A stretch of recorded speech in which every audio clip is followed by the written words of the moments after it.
Good morning, dear students. Today we will revise chapter number 5. Name of the chapter is Who Did Patrick's Homework? In the previous class, we have revised the rhyme, question answers of the rhyme, and these adjective and noun of the rhyme.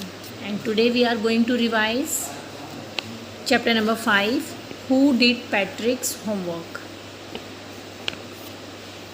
We have read the chapter and today we will summarize it. In this chapter, one boy is there and his name is Patrick, and he was not a good student. He never does his homework properly.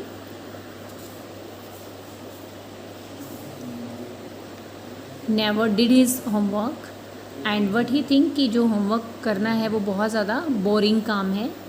Instead of doing his homework he love to play tag games. उसको game खेलना ज़्यादा अच्छा लगता था बजाय कि अपना homework करने के. उनकी टीचर भी हमेशा उसको क्या बोलती थी कि अपना होमवर्क करो, अदरवाइज़ आपको क्लासरूम से बाहर खड़ा कर दिया जाएगा. ऐसे ही जब वो एक दिन अपने घर में खेल रहा था तो जो उसकी कैट है वो एक डॉल के साथ खेल रही थी. उसने जब उस डॉल को स्नैच किया तो उसने क्या देखा कि वो डॉल नहीं है, वो एक एल्फ है. अब एल्फ ने उनको बोला कि ठीक है, तुम मुझसे कोई एक विश मांग सकते हो क्योंकि तुमने मुझे कैट से बचाया है, इसलिए तुम मुझसे कोई भी एक विश मांग सकते हो. तो पैट्रिक ने क्या, पहले तो उसको बिलीव ही नहीं हुआ. बाद में उसने क्या बोला कि ठीक है, तुम्हें मेरा होमवर्क करना पड़ेगा.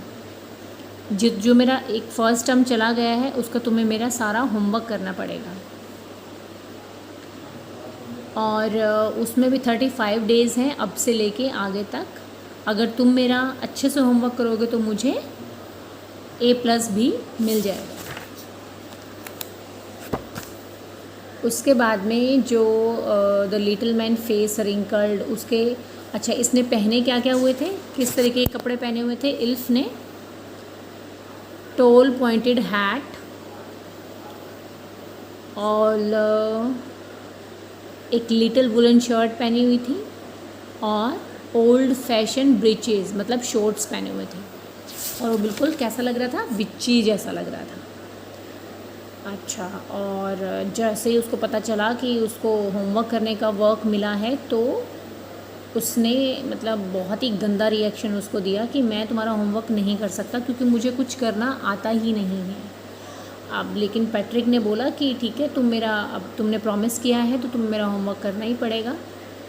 अब जब भी वो उसको होमवर्क देने जाता पैट्रिक एल्फ को, वो ज़ोर ज़ोर से क्या चिल्लाता, हेल्प मी, कि मेरी हेल्प करो. मुझे नहीं पता कि तुम इसको रीडिंग कैसे करोगे, तुम मैथ के सम कैसे सॉल्व करोगे, मुझे मैथ के सम सॉल्व करना नहीं आता, एल्फ ने बोला. तो पैट्रिक क्या करता था, उसको वर्क करवाने के लिए पैट्रिक लर्न करता था पहले, और मैथ के सम पैट्रिक सॉल्व करता था, मैथ की टेबल पैट्रिक सॉल्व करता था, ताकि एल्फ जो है वो उसका होमवर्क कर पाए.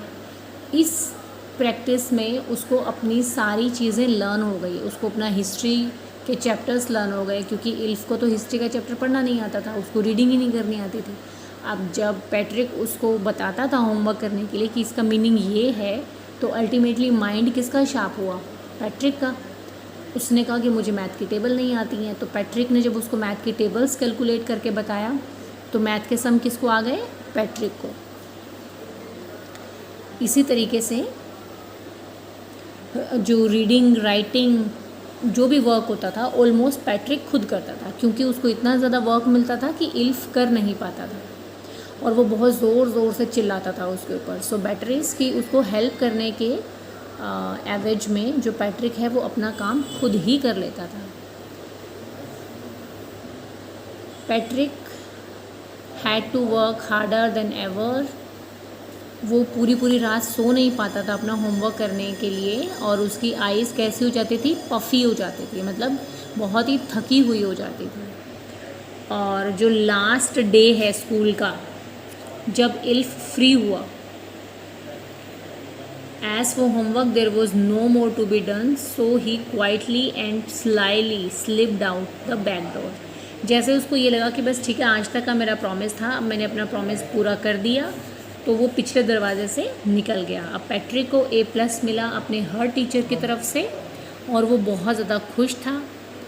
उसकी क्लासमेट्स जो थे वो बहुत ज़्यादा हैरान थे कि ये तो कभी स्टडी करता ही नहीं था, इसके A+ किस तरीके से आए।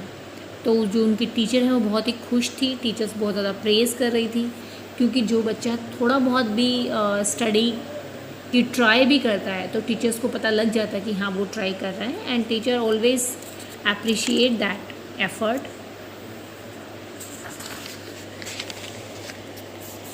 इसके बाद में Patrick was now a model kid. पूरे स्कूल में जो है वो पैट्रिक एक मॉडल किड हो गया था कि मतलब सब उसकी बातें करते थे कि ये तो बच्चा पढ़ता ही नहीं था, अब इतना अच्छा कैसे इसके मार्क्स आए हैं। और he clean his room and did all his chores, he remain cheerful and was never rude. अब जब सब उसकी प्रेज़ करते थे तो वो उसको भी बहुत अच्छा लगता था और वो कभी भी रूड नहीं था, कठोर नहीं था, मतलब बहुत अच्छा लगता था उसको, तो वो हैप्पी रहता था हमेशा।